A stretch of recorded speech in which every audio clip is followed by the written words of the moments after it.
शुरुआत डॉक्टर गुरु प्रकाश आपसे। ये जातीय जनगणना की मांग करना हिंदुओं को बांटना कैसे हो गया? गरिमा जी, आपको और पैनल में उपस्थित सभी वरिष्ठ साथियों को हमारा प्रणाम। और निश्चित रूप से अभी ये चर्चा चल रही है और मैं आपके प्रारंभिक प्रबोधन को सुना, आपके दो प्रश्नों को भी सुना कि प्रधानमंत्री के एजेंडे में गरीब, ये कोई गरीब हमारे एजेंडे में आज आया है ऐसा नहीं है। जब 2014 के चुनाव के बाद जब भारत की जनता ने अपने जनादेश के माध्यम से हमें आशीर्वाद दिया था और हम सदन में गए थे, तो सदन के पटल पे पहला भाषण जब नरेंद्र मोदी जी देते हैं तो कहते हैं कि सरकार के केंद्र में गरीब, दलित, शोषित, पीड़ित और वंचित रहने वाले हैं। एक समय था जब poverty is a state of mind, गरीबी एक मानसिकता, ये कहा गया था। एक समय था जब तब के वित्त मंत्री पी चिदम्बरम कहते हैं कि इस देश में गरीबी 40% से अधिक है। और आज एक समय है जब वर्ल्ड बैंक हो, WTO हो, सब लगातार कह रहे हैं कि भारत में अति गरीबी आज 1% से भी कम रह गई है।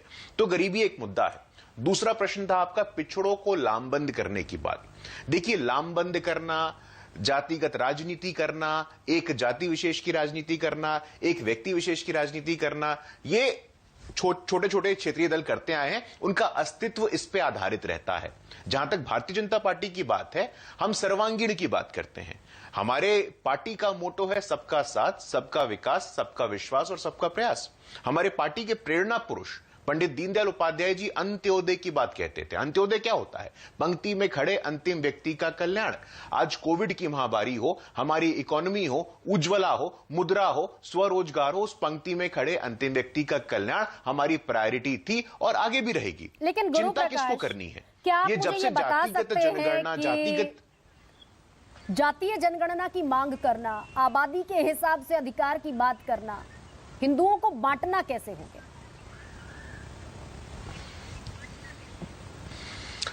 एक बहुत अच्छे फिलोसोफर हैं गरिमा जी, उनका नाम है जेरेमी बेंथम। जेरेमी बेंथम लगभग 18वीं 19वीं शताब्दी में एक लीगल फिलोसोफर हुए। वो हमेशा पॉलिसीज में मंशा की बात करते थे कि इंटेंशंस क्या है, आपकी मंशा क्या है। तो यहां मंशा को भी देखना होगा, मंशा को भी परखना होगा और मंशा को समझना होगा। कौन लोग क्या बोल रहे हैं, किसने किसको कितना दिया, इसका भी हिसाब किताब होगा। किसने राजनीति की, किसने सिर्फ वोट लिया, किसने ठगा, इसका हिसाब किताब नहीं होना चाहिए क्या? जो आज जातिगत जनगणना को लेकर के एक बात हो रही है, उसमें कौन लोग हैं? प्रमुखता से नीतीश कुमार जी हैं। नीतीश कुमार जी की पार्टी जनता दल यूनाइटेड, बिहार में किसी भी व्यक्ति से पूछ लीजिए, एक व्यक्ति की पार्टी और एक जाति की पार्टी है। चिंता नीतीश जी को करनी है। हमारे यहाँ तो मैं आपको आंकड़ा दे सकता हूं, बिल्कुल ठीक बात है। लेकिन राज्यसभा के सांसद हैं आपके सुशील मोदी, आपने क्योंकि मंशा की बात की, बिल्कुल आप दुरुस्त बात कह रहे हैं, जायज बात कह रहे हैं। लेकिन राज्यसभा के सांसद हैं आपके सुशील मोदी, वो ये कह रहे थे कल कि लालू प्रसाद यादव और नीतीश कुमार फिजूल श्रेय ले रहे हैं, क्योंकि जातिगत जनगणना का प्रस्ताव जब कैबिनेट से पारित हुआ तो बीजेपी सरकार में शामिल थी।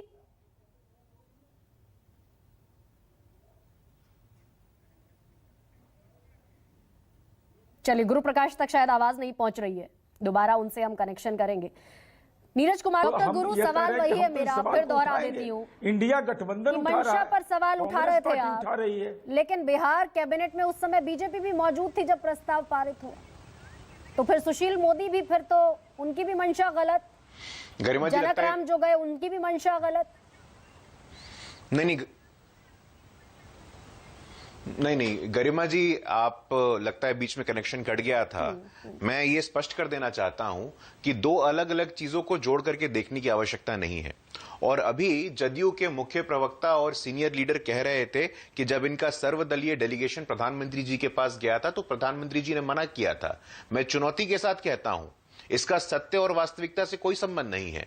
कल ही केसी त्यागी जी ने स्वीकार किया है इस बात को कि जब सर्वदलीय डेलीगेशन कास्ट सेंसस को लेकर के प्रधानमंत्री जी के पास गया था तो प्रधानमंत्री जी ने हां बोला था, ना नहीं बोला था। ठीक है। तो इस प्रकार से ये बोल देना कि प्रधानमंत्री जी ने क्या बोला है, या आप लोग कह करके ये झूठ बोलेंगे, मुझे लगता है ये बहुत ही निराधार बात है। लेकिन फिर तो ये इसीलिए जहां तक सर्वदलीय डेलीगेशन की बात है, ये मुझे लगता है कि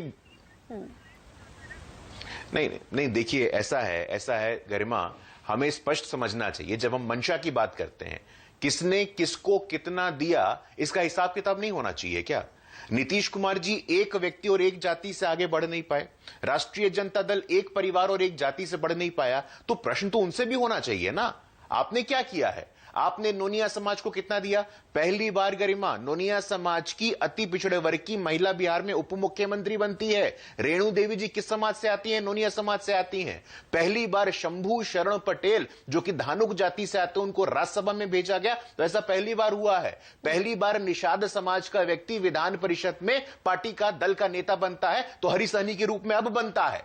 तो एक तरफ वो लोग हैं हाथी के दांत दिखाने के और खाने के, और आप सिर्फ और सिर्फ सामाजिक न्याय के नाम पे, जातिगत जनगणना के नाम पे पिछड़ों को, गरीबों को, वंचितों को, शोषितों को ठगने का काम करेंगे और उनको ठग करके स्वयं का कल्याण करेंगे, परिवार का कल्याण करेंगे। आपकी मंशा पे प्रश्न चिन्ह खड़ा होता है और आपसे पूरा समाज, आपसे पूरा वंचित समाज प्रश्न करता है कि आप हमारे कल्याण की बात करते थे, लेकिन आपने सिर्फ और सिर्फ अपने परिवार का कल्याण किया है। गरिमा जी, हमें किसी से प्रमाण पत्र लेने की आवश्यकता नहीं है। जहां तक सुशील मोदी जी की बात है, मैं दावे के साथ कहता हूं, वो उन्होंने कहा था कि हम उस डेलीगेशन का पार्ट थे, वो तब भी थे और आज भी हैं, लेकिन दो अलग अलग चीजों को जोड़ करके देखना ये उचित मैं नहीं मानता हूं।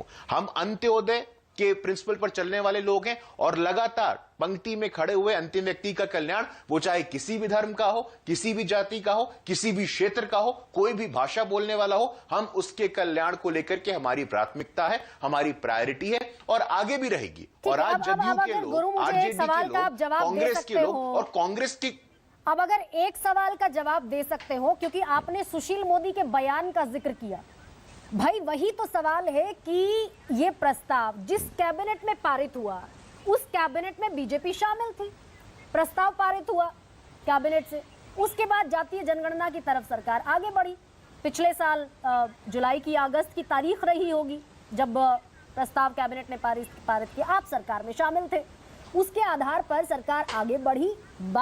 बीच रास्ते में आपका गठबंधन बीच से टूटा, नीतीश कुमार अलग हो गए, आप अलग हो गए, लेकिन जातीय जनगणना का मुद्दा तो वही था जिस पर आपकी सहमति थी।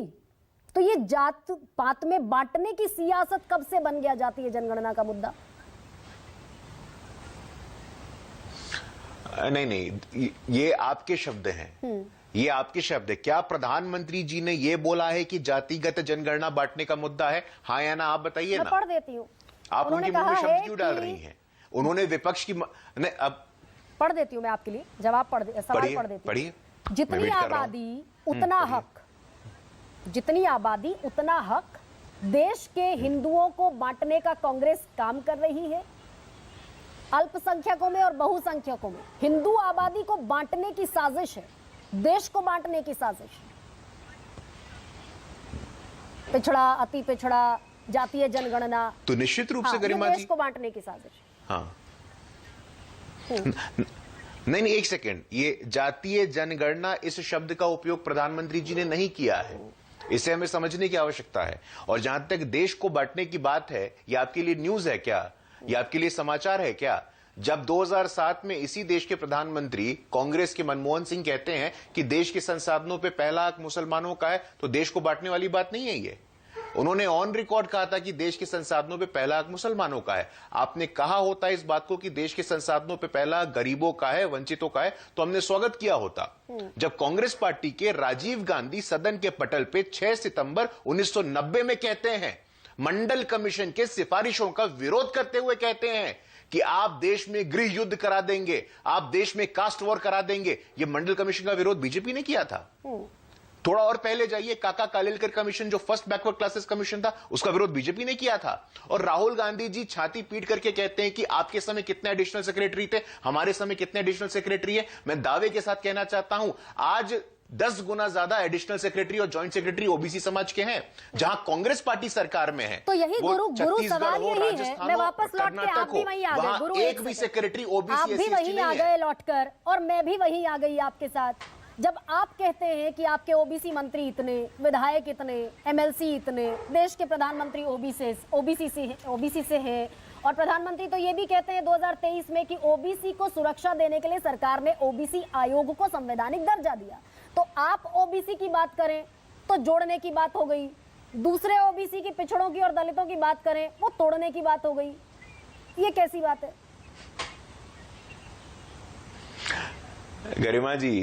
गरिमा जी देखिए, ऐसा है कि बहुत अच्छा कि आपने सवाल किया। जब हम ओबीसी की बात करते हैं तो ओबीसी का प्रधानमंत्री बन जाता है। जब वो ओबीसी की बात करते हैं, उनके परिवार का व्यक्ति मुख्यमंत्री बनता है, उनकी बेटी राज्यसभा जाती है, उनका बेटा उप मुख्यमंत्री बनता है। यही अंतर है, यही अंतर है हमारे ओबीसी के संवेदनशीलता में और उनके ओबीसी के संवेदनशीलता में। मैं आपका आभार व्यक्त करता हूं कि फाइनली आपने इस बात को स्वीकार किया, कम से कम, कि हमारा कमिटमेंट, हमारी निष्ठा और उनकी निष्ठा में जमीन आसमान का अंतर है। हालांकि मैं कांग्रेस की प्रवक्ता नहीं हूं, लेकिन क्योंकि आप फैक्ट दे रहे हैं तो एक फैक्ट ये भी है कि 4 राज्यों में उनकी सरकार है और 4 राज्यों में से 3 राज्यों में मुख्यमंत्री उनके ओबीसी है। खैर, लेकिन ये ओबीसी के नाम पर जो सियासत हो रही है, वापस नीरज कुमार मैं आपके पास आ रही हूं कि मैं जवाब देना चाहता हूं। एक कदम आगे ये कि आरक्षण मैं जवाब देना चाहता हूं गरिमा जी 10 सेकंड में जवाब देना चाहता हूं। बात पूरी कर लीजिए। हाँ, नहीं, बिल्कुल। जो आपने आखिरी में कहा कि कांग्रेस के 4 मुख्यमंत्री में से कितने ओबीसी है, मैं तो इतिहास में जाता हूं। 1952 से लेकर के 2023 तक कांग्रेस ने जितने भी मुख्यमंत्री बनाए हैं, उसमें सिर्फ 12% मुख्यमंत्री ओबीसी समाज से आते हैं। नहीं, अरे आप फिर से आप पूरी बात तो करने दीजिए गरिमा जी, ऐसे थोड़ी ना होता है। पिछले मैं आपसे आग्रह कर रहा हूं, आप खुद अपनी बात कहिएगा। आप स्टूडियो में बैठे 22 मिनट में से अगर शुरुआती 7 मिनट निकाल दूं, नहीं, गरिमा जी, तो मुझे मेरी बात तो पूरी करने दीजिए। आप मेरी और आप ही की बात चल रही, कहिए, आप अपनी बात कहिए। नहीं, गरिमा जी, उसके लिए मैं आपका आभारी हूं। गरिमा जी, उसके लिए मैं आपका आभारी हूं, लेकिन आखिरी के 10 सेकंड चाहता हूं। आपने चूंकि ये कहा कि कांग्रेस के 4 मुख्यमंत्री में से 4 ओबीसी समाज से आते हैं, मैं 1952 से लेकर के 2023 तक की बात करता हूं। कांग्रेस ने आज तक जितने भी मुख्यमंत्री बनाए हैं, उसमें से 15% ओबीसी समाज से आते हैं। जब बीजेपी को मौका मिलता है तो 35% मुख्यमंत्री ओबीसी समाज से आते हैं। यह स्पष्ट होना चाहिए, दूध का दूध, पानी का पानी होना चाहिए। ठीक है, तो बढ़िए, आप आगे फिर जातीय जनगणना की तरफ की जितनी हिस्सेदारी बनती है, जितनी भागीदारी बनती है और ओबीसी का जो स्पष्ट आंकड़ा देश के सामने आना चाहिए। अनुप्रिया पटेल कह रही है, आपकी सहयोगी है मंत्रिमंडल में, वो कह रही है कि समय की मांग है जातीय जनगणना। हाँ, तो बिहार में हम बढ़े। नहीं तो गरिमा जी, बिहार में हम बढ़े हैं और जस्टिस रोहिणी आयोग का गठन हुआ है। जस्टिस रोहिणी आयोग की सिफारिश से पता होगा कि अब ये आप बिहार में हम बढ़े हैं, जस्टिस रोहिणी आयोग का गठन हुआ है, किसकी कितनी हिस्सेदारी है। इसके लिए मैं भी आभारी हूं आपकी कि बिहार में आप आगे बढ़े। अखिलेश प्रताप सिंह,